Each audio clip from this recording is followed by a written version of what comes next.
Então, aqui, acautelai-vos, depois do versículo 17 de Mateus 10, acautelai-vos, porém, dos homens, porque eles vos entregarão aos sinédrios. Os sinédrios eram os senados da época, os sinédrios. E vos açoitarão nas suas sinagogas. As sinagogas eram, na época, as casas de oração, as casas de estudo dos judeus.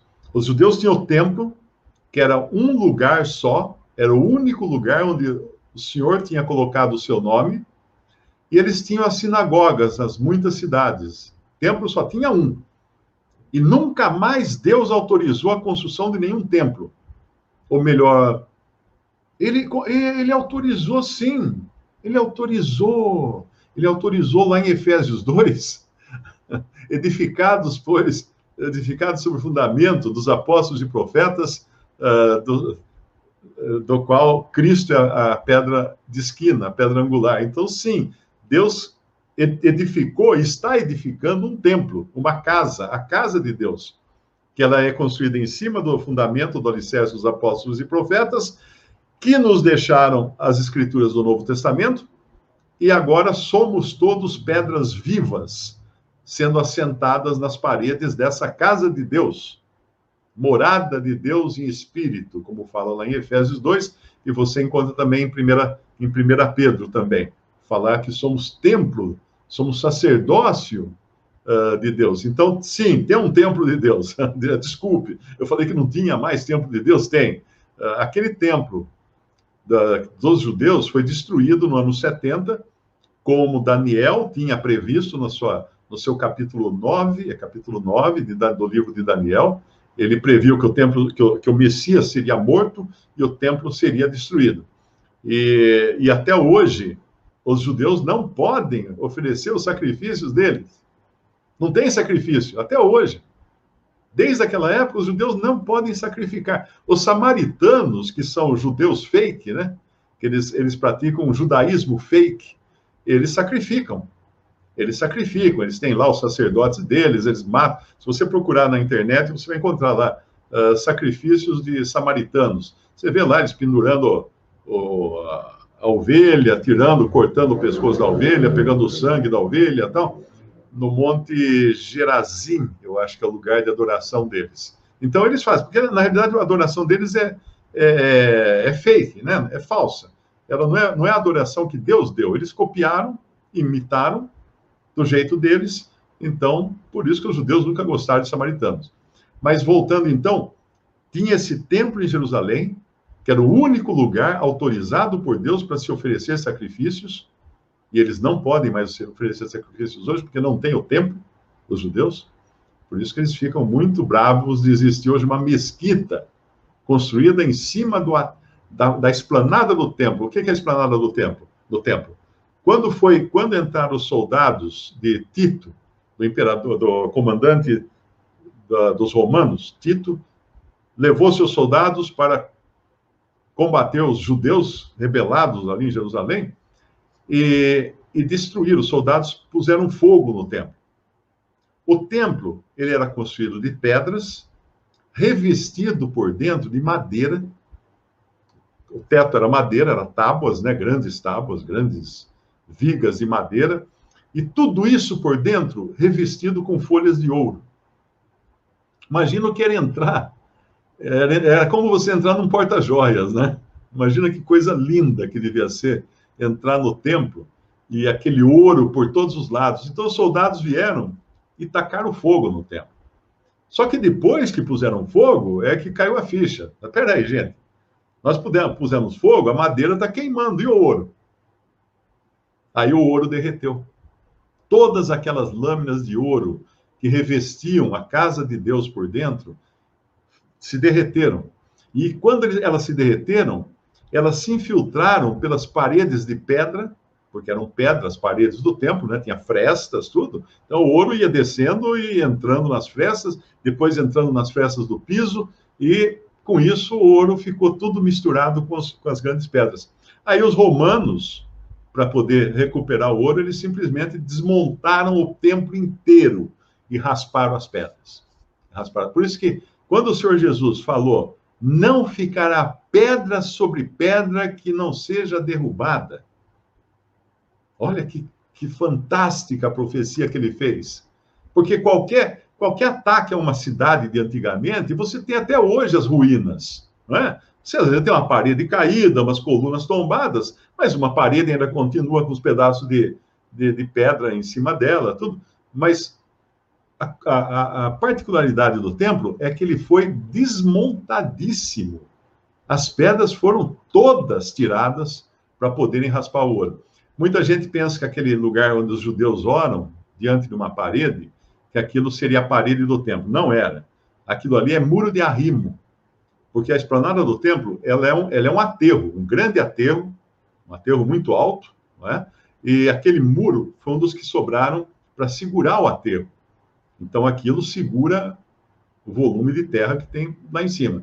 Agora, depois de muitas conquistas e reconquistas, e brigas e lutas e guerras ao longo dos tempos, acabou ficando lá ó, o lugar do antigo templo para os muçulmanos, que vieram séculos depois, né? E eles fizeram o quê? Eles construíram uma mesquita lá em cima. E está lá até hoje. Tem uma mesquita lá em cima do templo. Isso aí é um barril de pólvora com pavio assim, e uma mão segurando um fósforo pertinho da ponta do pavio. Vai explodir. Vai chegar uma hora, vai dar confusão aquilo. Então, voltando aqui ao nosso capítulo de Mateus 10, acautelai-vos, porém, dos homens, porque eles vos entregarão aos sinédrios e vos açoitarão na sua sinagoga. Agora, veja o seguinte. Quando houve a perseguição dos cristãos da igreja também, eles eram realmente entregues às autoridades, porque os judeus, como uma terra invadida, eles entregavam às autoridades, Paulo fazia isso, né?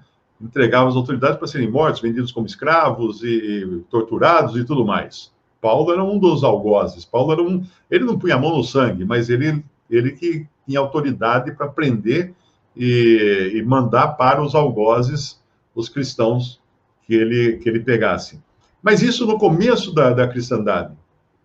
Avance a fita 1.400 anos, 1.300 anos, 1.400 anos, e você vai encontrar o quê? A segunda parte a parte final desse versículo 17 de Mateus 10, vos entregarão aos sinédrios, ok? E vos açoitarão nas suas sinagogas. Porque durante a perseguição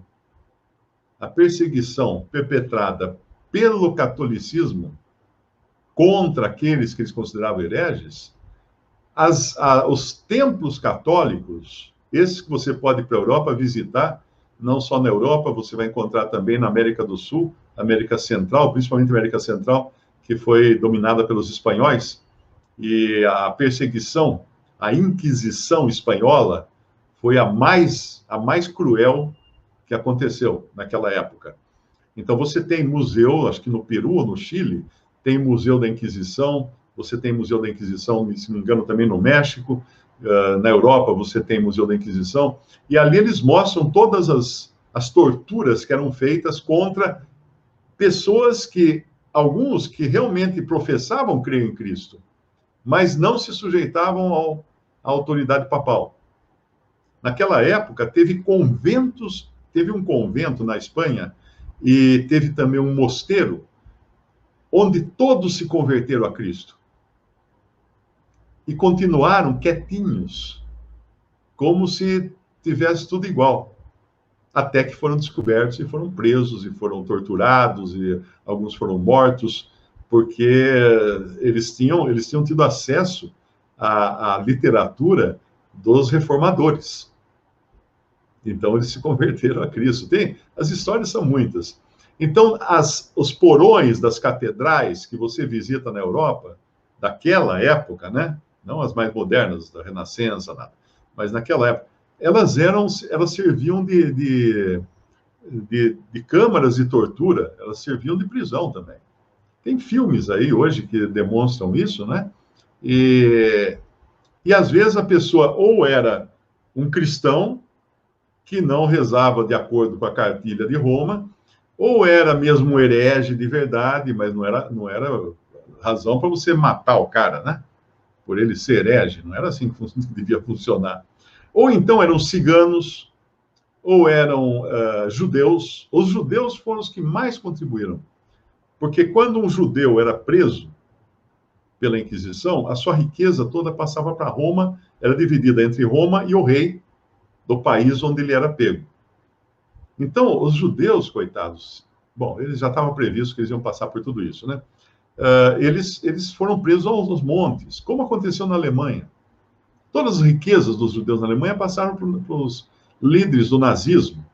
E até hoje estão tentando resgatar obras de arte, joias e muita coisa que ficou na mão dos nazistas. E lá na Espanha, essas riquezas, na Espanha, Portugal, Itália, outros países da Europa, elas iam para Roma e iam também para o governo, para o rei. E por isso que nós hoje moramos num país chamado Brasil, que só foi descoberto graças às riquezas de portugueses, que foram roubadas pela Inquisição, para encher os depósitos, encher os cofres de Roma, e depois financiar a grande era dos descobrimentos. América, descobrimento da América, Cristóvão Colombo, descobrimento do Brasil, e muitas outras navegações daquela época eram financiadas. Financiadas por quê? Pelo dinheiro do governo, dos reis, e também de Roma. Porque Roma queria pôr um pé nesses países novos que estavam sendo descobertos, porque ali também tinha muitos fiéis, né?